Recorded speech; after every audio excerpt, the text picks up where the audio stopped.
السلام عليكم إخواني أخواتي. فهاد الأيام الأخيرة الدولة التونسية منعت الجزائريين إلى الذهاب إلى أو لا زيارة المغرب. كيف ما تتعرفوا بأن الحدود البرية والجوية وكذلك البحرية فهي مغلقة بين المغرب والجزائر.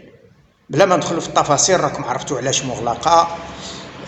وبالتالي اللي باغي يمشي للجزائر من المغرب او اللي بغى من الجزائر بغى يمشي للمغرب ضروري خاصو يدوز على تونس.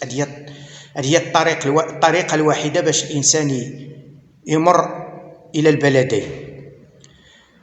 فغادي نشوفوا بعدا هذا المقطع هذا ديال هذا المواطن الجزائري الذي تفاجأ في مطار تونس بمنعه إلى الذهاب إلى المغرب. نشوفوا بعدا هذا المقطع.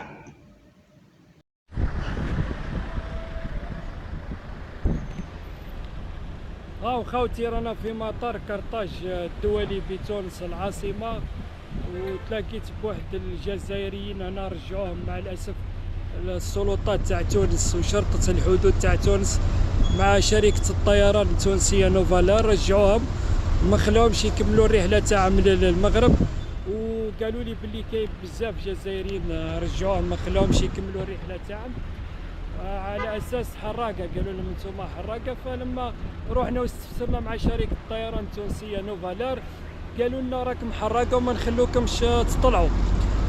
يعني عاملونا بكل عنصريه مع الاسف. الحاله تاعنا وين وصل الجزائريين وصل بهم انه.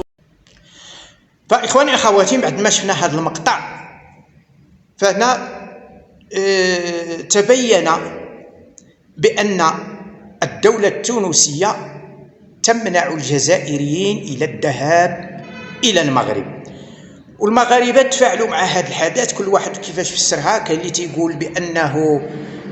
تيقول بأنه ربما كان هناك اتفاق ما بين تونس والمغرب بمنع الجزائريين إلى الذهاب إلى المغرب، أو لا شي حاجة بحال ما هذا الشكل، أو لا كان شي يعني اتفاق سري ولا اتفاق ما بين الدولتين باش أن تونس تمنع الجزائريين يمشيوا إلى المغرب. هذا خطأ، لأن أولا العلاقات الدبلوماسية متدهورة ما بين المغرب وتونس بسبب استقبال الرئيس قيس سعيد لزعيم الميليشيا ديال بوليزاريو. ثانيا المغرب ما قاطعش الحدود ديالو او الاجواء ديالو، ما قاطعش يعني السفر لاي كان خصوصا الجزائريين من اجل الذهاب الى المغرب للسياحه. هذه مسألة ما كايناش، وأصلا المغرب هو من الجهة ديالو ما قاطعش الحدود. النظام الجزائري المجرم هو اللي قاطع هذه الحدود، وهذه الحدود قاطع هذه الحدود باش أن الجزائريون، هذه مسألة معروفة تعرفوها الجزائريين العقلاء والمغاربة، باش الجزائريين ما يمشوش للمغرب ويشوفوا الفرق ما بين الجزائر والمغرب. وهذا يزعج النظام الجزائري. النظام الجزائري غلق الحدود في وجه الجزائريين فقط، راه ماشي علينا حنا كمغاربه ما عندنا ما نديرو حنا في هذيك البلاد، باش الجزائريين ما يمشيش يشوفوا بان المغرب اصبح متطورا على الجزائر الذي فيها البترول والغاز وبقى الجزائر متخلفه. هذا هو السبب الوحيد علاش النظام الجزائري غلق الحدود على الجزائريين، وباش يبقى الجزائري واحد الانسان اللي هو منغلق على نفسه، ما يعرفش العالم الخارجي شو اللي كاين فيه. يعني خلقوا من الجزائر واحد السجن كبير، الجزائري ما خاصوش يخرج. اذا بقات فقط داك الممر ديال تونس المغرب هو اللي بقى، وبالتالي بعض الجزائريين بغاو يسلكوا هذا الطريق. كاين اللي باغي يجي يستقر تيشوف بان المغرب يعني يوصل لواحد المستوى ديال التقدم وهذه جاي باغي يدير سياحه.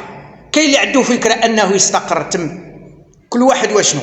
ولهذا أيها الجزائريون باش تفهموا واحد المسألة، بأن هذا القرار هذا ديال منع الجزائريين من طرف دولة تونس إلى الذهاب إلى المغرب عبر تونس. هذا القرار جاء من النظام الجزائري. النظام الجزائري هو الذي أمر تونس بأن تمنع الجزائريين للذهاب إلى المغرب عبر تونس. إذا هذه هي الحقيقة، هذا هو التحليل الواقعي. إذا باش تعرفوا أيها الجزائريون بأنهم تيحكموكم نظام مجرم في حقكم، بعدا في حقكم. إذا بقات غير هذيك تونس اللي هي ممكن المنفذ الوحيد اللي ممكن أنكم تجيو لها المغرب، والمغرب ما غاديش يقفل عليكم الحدود ديالو رغم الصراعات ورغم داك الجدب وداك الحرب الإعلامية في مواقع التواصل الاجتماعي. ولكن أي جزائري إلى جا المغرب سيكون مرحبا به، شريطة أن يحترم نفسه، أنه يحترم راسه، وتكون فيه الشروط الصحية البدنية خالي من الأمراض المعدية،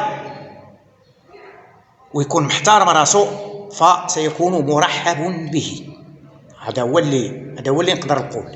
إذن بما أن تونس أصبحت مقاطعة جزائرية، وبما أن الرئيس التونسي أصبح دمية في أيدي النظام الجزائري، وهذا واقع ما خصهمش تقلقوا الشعب التونسي المحترم الذي نكن له كل الاحترام والتقدير، لأن هذا واقع.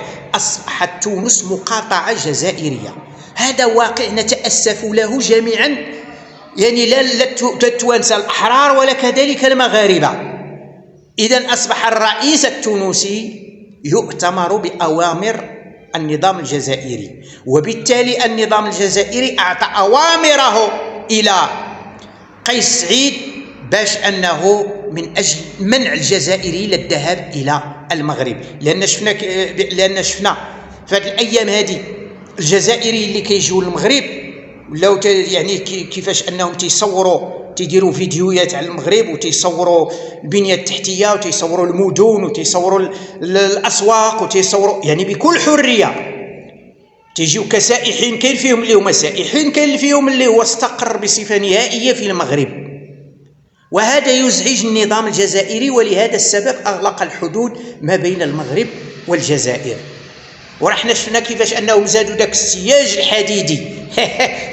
الحديدي حتى لا يتسلل الجزائريون إلى المغرب. إذن الأوامر الجزائرية إلى تونس هي التي باش تعرفوا أيها الجزائريون بأن هذه المسألة راه النظام ديالكم هو اللي عطى الأوامر تونس باش ما يخليكمش تجيو للمغرب. هذا النظام المجرم في حقكم أنتم، هذا النظام اللي ما بغى لكمش الخير، اللي بغى الجزائريين يبقى منغلقين على أنفسهم وباش يكونوا بحال البهايم، ما يفهموا حتى حاجة، ويبقاو عايشين في الأوهام وفي البروباغندا ديال الإعلام الجزائري. تصوروا لهم بأن المغرب العدو ديالهم، يصوروا لهم بأن الجزائر هي القوة الضاربة، هي أقوى دولة في العالم، أقوى دولة في القارة، بأن الجزائريين هما الشواكر. وهكا بغاو الجزائري يكون. ولهذا باش أن الجزائري يصدق كاع هاد الأوهام والأكاذيب ديال هذا النظام هذا، ضروري ما خاصوش يخرج يشوف الحقيقة، خاصو يبقى في السجن الكبير الذي هو الجزائر.